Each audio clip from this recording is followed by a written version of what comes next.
समुद्र मंथन से निकले समृद्धि के खास प्रतीक जिनके बिना दिवाली पर लक्ष्मी पूजन अधूरा है।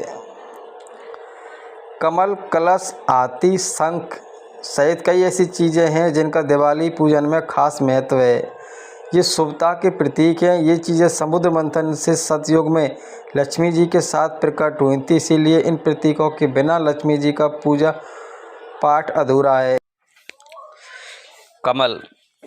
कमल का फूल धन वैभव के साथ निर्मल बुद्धि का इसमें वास है। पद्म पुराण और अन्य पुराणों में कमल की प्रशंसा की गई।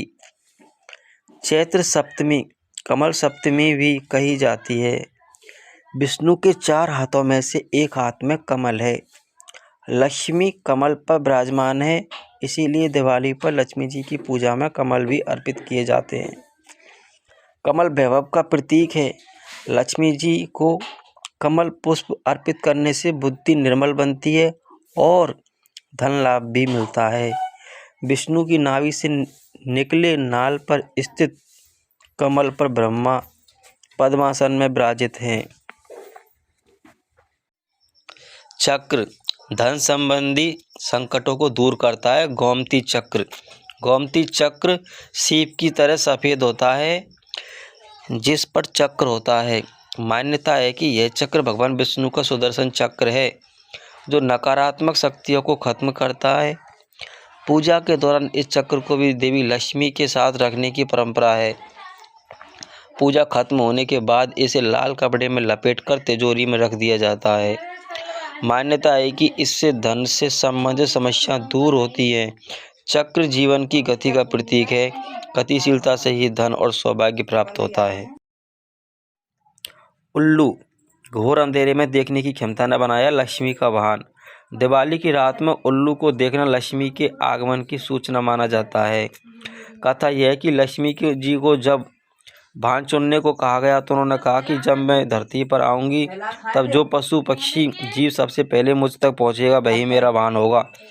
अमावस्या की रात जब वे आई तो उल्लू सबसे पहले पहुँचा, क्योंकि अत्यंत काली रात होने के बावजूद अंधेरे में देखने की उसमें विशेष क्षमता होती है। हाथी बुद्धि, स्मृति और सकारात्मकता का प्रतीक। समुद्र मंथन से जब लक्ष्मी जी प्रकट हुई थी तो उनके साथ उनका वाहन सफ़ेद हाथी भी आया, और इस हाथी की खासियत ये थी कि ये आकाश में उड़ने में समर्थ था। इसीलिए अष्ट लक्ष्मी में शामिल उनका एक रूप गज लक्ष्मी का है। वे गज यानी हाथी पर सवार है। दिवाली पर लक्ष्मी जी के पूजन में चांदी, सोने या मिट्टी के हाथी की प्रतिमा भी रखी जाती है। यह सकारात्मकता, स्मृति और बुद्धिमत्ता और जीवन शक्ति का प्रतिनिधित्व करता है, और यह धन अर्जन में तर्क का प्रतीक है।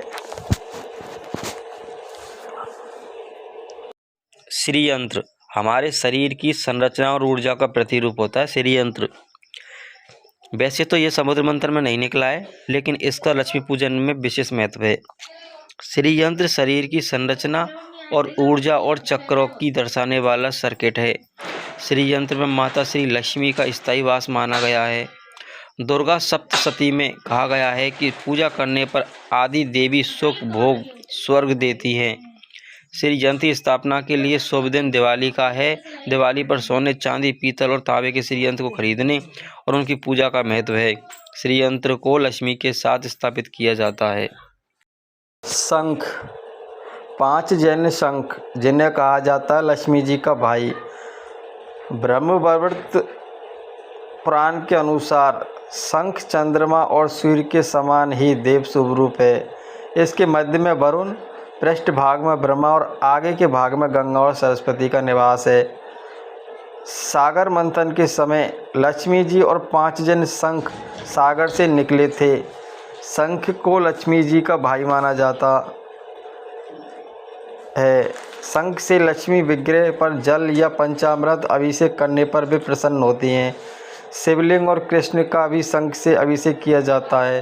शंख कलश ब्रह्मा, विष्णु, महेश व देवियाँ इसमें समाहित हैं। समुद्र मंथन से धन्वंतरी जब निकले तो उनके हाथ में अमृत कलश था। इसलिए कलश स्थापना से ही दिवाली सहित सभी पूजा अर्चना आरंभ होती है। कलश के मुख पर ब्रह्मा, गले में शंकर और मूल में विष्णु का वास माना गया। सभी देवी देवता कलश में प्रतिष्ठित होकर शुभ कार्य संपन्न कराते हैं। दिवाली पर कलश में जल भरकर इसके नीचे धन्य धान्य रखकर पूजा की जाती है। पूजा के बाद जल और धान को स्थायी समृद्धि के लिए हर कमरे में छिड़का जाता है। पारिजात धरती पर गिरकर भी देवी को अर्पित है पुष्प। लक्ष्मी को पारिजात के पुष्प प्रिय हैं। इसे हरसिंगार भी कहा गया है। समुद्र मंथन से यह वृक्ष भी लक्ष्मी जी के साथ प्रकट हुआ था। इसे देवराज इंद्र ने स्वर्ग में लगाया, फिर इसे धरती पर लगाया गया। मान्यता है कि लक्ष्मी जी को नारियल पर रखकर पारिजात पुष्प अर्पित किए जाएं तो वे प्रसन्न होती हैं। खास बात यह है कि